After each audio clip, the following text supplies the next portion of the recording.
Hi everyone, today I'm going to take you through a painting that I just finished, and we're going to discuss the importance of mixing colors and how that just breathes life into your paintings.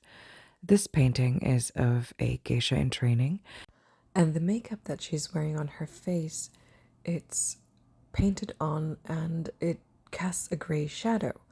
And it's very easy to go in and use a black and a white and just kind of dilute the black as much as you need to get various tones of gray. But remember that just because something is gray doesn't mean it's the same gray everywhere. There are variations in intensity as well as temperature, and that's why it's so important to be able to mix the colors so you understand the colors. For this painting, I used ultramarine blue and burnt sienna to create grays, and wherever I needed, I added either more ultramarine blue or some burnt sienna to either make it warmer or cooler. And if I wanted to change the tone of the gray a little bit more, I would add other colors, like I'd even add a little bit of yellow to make it more of a greenish gray.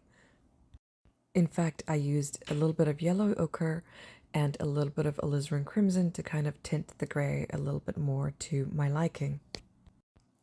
And because I'm using the same colors over and over, for example, I used alizarin crimson with white, with titanium white on the cheeks for the makeup and around the eyes as well as for the lips, it kind of just pulls everything together.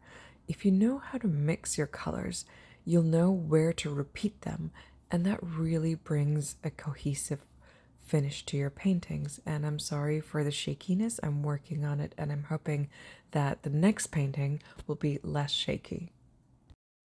Understanding how to mix colors takes a lot of practice and trial and error.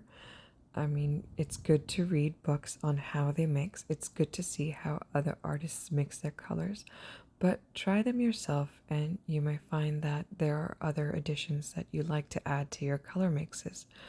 And sometimes I like to keep notes of the colors that I've mixed for certain paintings just because I might have been frustrated with that color. I might not have been able to approximate the color that I was trying to get to very well, and it took me a few trials to be able to get there. And so it's a good idea to remember how you got to the end point. If you look at the green on the left side of the face in the background, and if you look at the grays, the darkest grays on the right side of the face, you can tell that they're very, very similar because the grays on the right side of the face has a greenish cast to it. And that's because I repeated the colors and I added just a tinge of yellow to my mix of ultramarine blue and burnt sienna. And I feel like this makes it easier for things to stand out because there are things that are similar and the eye kind of associates them all in the same group. And there are things that stand out because they don't belong to that group. I'm going in and adding a little bit of darkness and deepening the depth of the shadows cast on the right side of the face.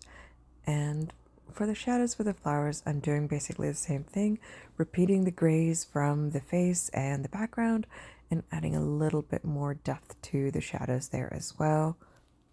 I'm varying the use of alizarin crimson and ultramarine blue with the blossoms just to add a little bit of interest.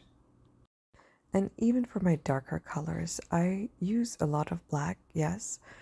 You can always mix your black, but I find that very tiresome sometimes.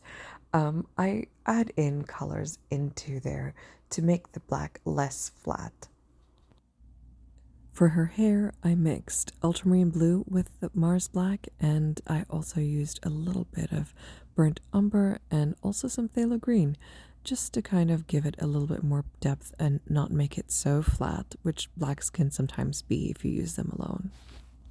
And to define the highlights around the hairline, because it does catch some highlights, I added some King's blue, ultramarine blue, and burnt sienna. The burnt sienna really just kind of makes the highlights much more interesting. I really love adding a little bit of warmth to the grays in the highlights. Wherever I'm working on white cloth, it's very tempting for me to use black, just plain black. And I have some black in there. Don't get me wrong, I love black. I use a lot of black. But to darken things, I always add a little bit of purple. I think purple just makes red and whites lively. A little bit of yellow as well works well for whites. But my point is that use the black as a base rather than the final color. I use the black to darken things, but I make sure that the black is diluted with other colors so it becomes a much more richer reflection and a richer black. Because the kimono is red, I wanted to play with color a little bit, and for the darks, I mixed in ultramarine blue with the Mars black, and then I added a little bit of yellow ochre because I wanted the blacks to be fun. I wanted them to have dimension and play off of the red. So it was a little green tinged black that I have there. And I find that it keeps the kimono from being flat. It keeps a color from being one-dimensional. It reads much better if you play with color more. And that's something that takes a lot of practice. As you can see, I'm adding in a little bit of reds even to the background because I want to play with color. And like I said, playing with color takes some practice, so don't be scared of putting color and seeing what happens. You don't necessarily have to do that on your final painting. You could do sketches of your painting to see how the colors will behave, and you could keep notes. That's always a great idea because then you're not experimenting too much on your final painting. Don't get me wrong, experimenting on your final painting is a lot of fun and yields unexpected results, but just in case some things don't work out the way they do, like for example, right now I had to redo the belt that she was wearing. I don't know what it's called, I apologize, because clearly I did not think that through. But this was an easy fix. Sometimes you make big mistakes and you wish you could have avoided and you really don't know how to get out of that bind. It helps to do like a quick study before you actually do the final painting.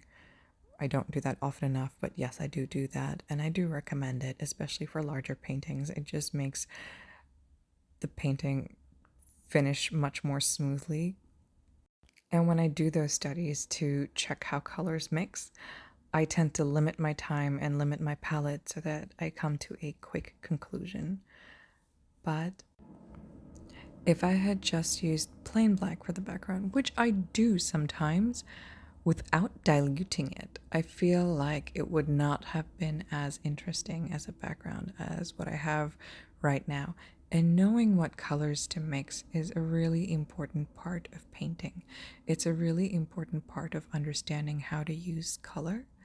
And the best way to do that, the best way to really understand it, is to just do it and to find out what works and what doesn't. We are almost done with this painting. I hope this video encourages you to experiment with color and put color together and see what happens and see how it improves your painting. And if you like this video, please like, share, and subscribe. That really helps a lot. And I will see you next time with another topic.